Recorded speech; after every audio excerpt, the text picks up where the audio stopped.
And first of all, here on Cobblers, it's time for the news.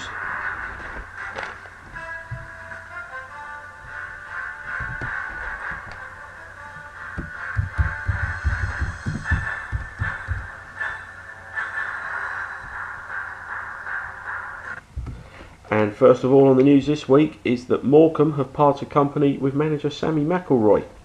The vacant job is said to be a straight race between Mick Wadsworth and former Port Vale manager Lee Sinnott. Earlier, Ian Dowie ruled himself out of the running for the job, stating that things had not got ugly enough at Morecambe yet for him to intervene. Burton Albion's 47-year-old goalkeeper Kevin Poole has signed a new one-year deal with the club. Poole is said to want an extra year in Burton Albion's youth team before he moves on to bigger things, such as the Scottish 3rd Division, the Australian A-League, the Japanese J-League, or possibly the Welsh Premier.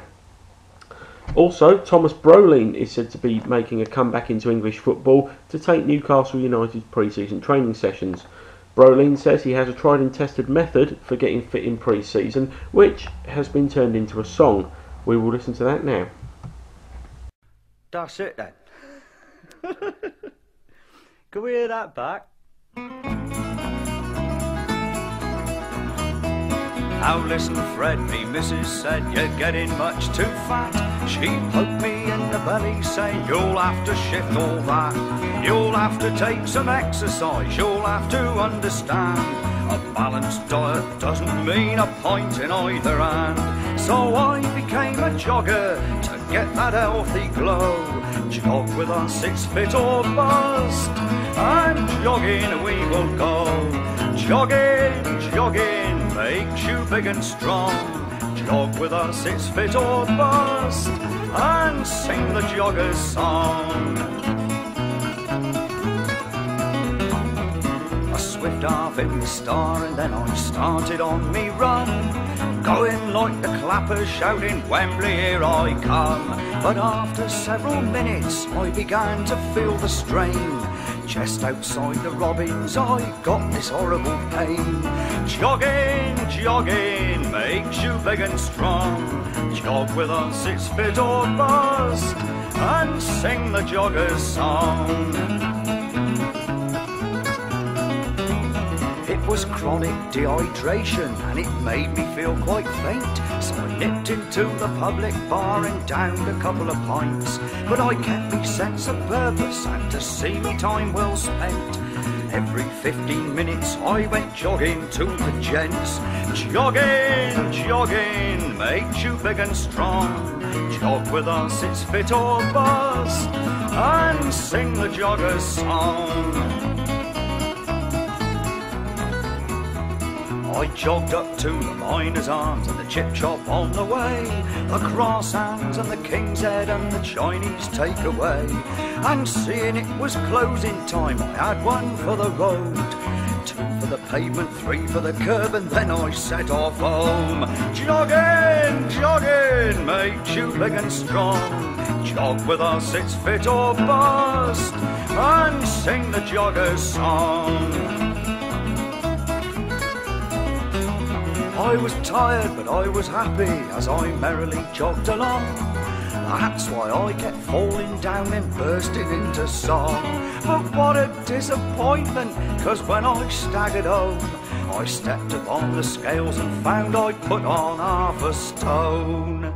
Now I'm a clapped out jogger, my nose is all aglow. I wear a truss and catch the bus, and jogging I'll not go.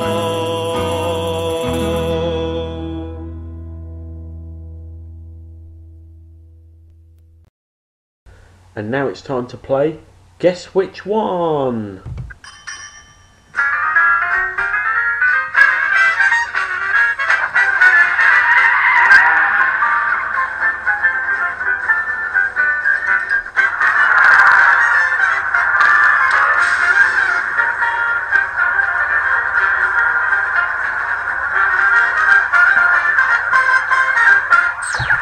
Yes, I know that's the theme tune to Bullseye, but there is just as much bull, if not more, in this game. Guess Which One is an easy game to play. All I have to do is guess the answer to the question that I put towards you. Now normally I'll be joined by one hung low for this feature. Unfortunately he's not available today, so I'm joined by Cobblers legend Oxo Man instead. Hi Oxo. Hey, what's your opinion of this football club? Southend. Love Oxo.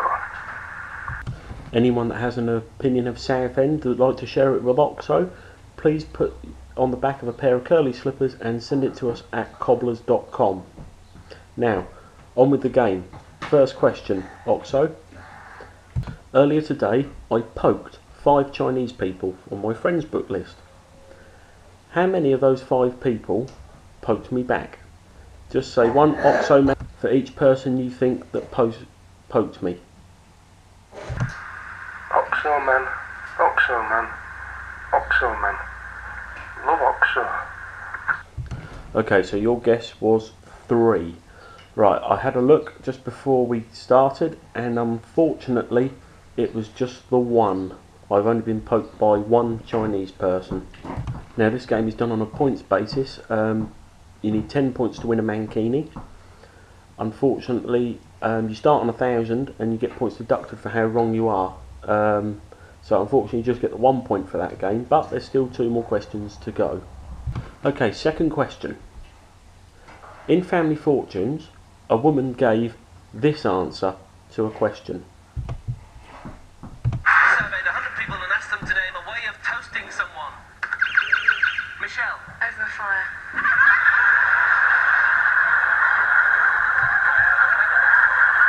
The question's simple. How many points did that woman score for that cobbler's answer? Oxo. 1,986. Let's find out. If it's up there, I'll give you the money myself. Over fire.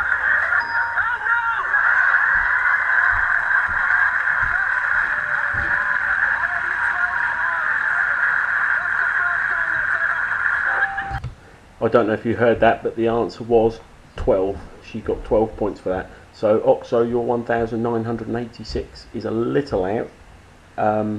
So I'll give you the 1 point again for that. Right, third question. In a 20-second interview after England's 0-0 draw with Montenegro last year, how many times did Wayne Rooney go, Oxo? He probably said about 49 times, and that's probably all he said because he's thick. So Oxo's guess is 49. Let's find out. Here's Wayne Rooney's interview against Montenegro. It was difficult. We had a lot of men behind the ball and we were well organised, so it was a tough game, but we kept going, we created chances. Maybe we should have done better. Thought the keeper played well, so overall it's a bonus we never got beat, but the shot at the end nearly went in, but it was difficult. Right, I counted 6 on there. So unfortunately Oxo is a little bit too high with his guess of 49, but another 1 point. Unfortunately you don't win the mankini, but thanks for playing, and I'm sure you'll have another chance in the future. Oxo isn't the only one though that can win a fantastic prize. And now we have a chance for a listener to win a fantastic prize. We have a mankini worn and signed by myself, or a pair of curly slippers worn and signed by Oxo Man. All you have to do is answer one simple question, and if your answer matches that of the Cobblers panel, which consists of myself, Oxo Man, Dezzy and Spanish Archer, then one or both of these fantastic prizes could be yours. All you have to do is put these 4 footballers in order of preference. Okay, we have Paul Robinson, Paul Robinson, Paul Robinson and Paul Robinson. Please be careful when entering, as only 1 entry per person will be accepted, as we expect these prizes to be in extremely high demand. This competition is open to all ages, and speaking of ages, it's time for this.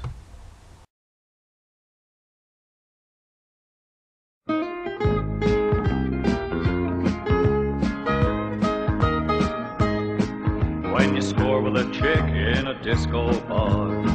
Take her home in your hairy little car, then you find you went to school with her mom. Pa, you're the oldest swinger in town.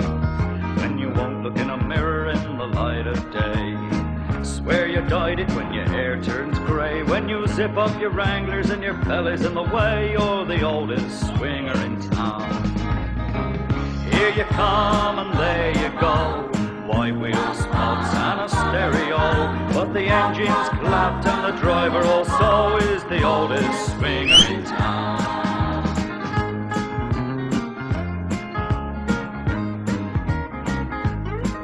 When your barber takes a little less time each week, the kids don't understand a word you speak. When you walk into a disco and they offer you a seat, you're the oldest swinger in town.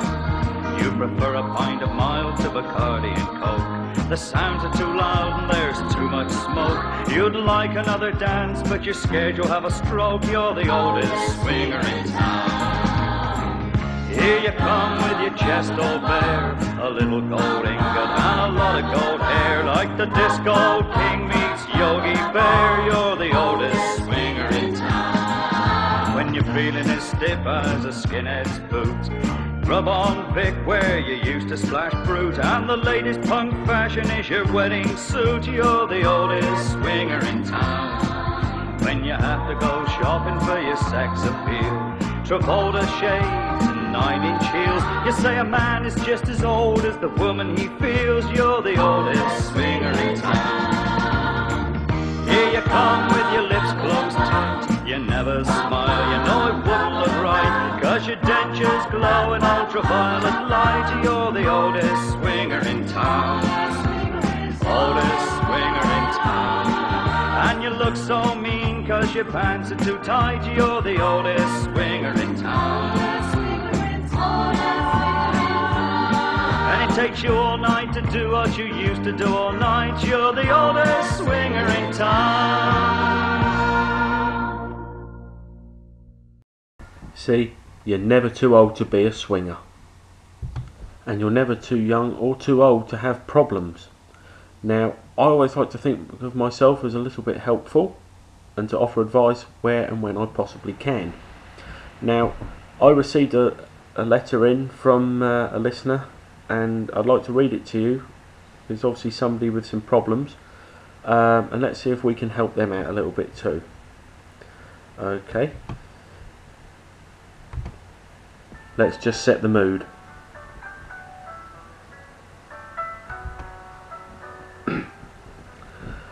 Now the letter starts. Dear Pencil, I have always had strong feelings towards Cristiano Ronaldo. I never miss him play and cut pictures of him out of the paper and stick them to my bedroom wall. Recently, these feelings have been getting even stronger, and I have started going on Facebook and telling anyone who will listen to me how great he is. I even get jealous of his teammates when they congratulate him after he scores a goal and scream at the television for them to keep their hands off him, and think the only one who should be hugging him is me. Can you either tell me what I can do to control these feelings, or give me Cristiano's phone number? Yours sincerely, Sydney (desperate), South Africa.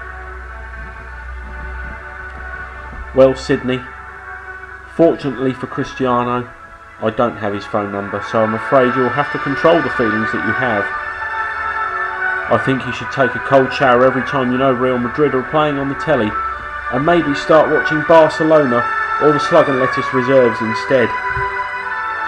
Then you will realise that Ronaldo is not the greatest, and that Messi, Iniesta or David Fish have much more talent.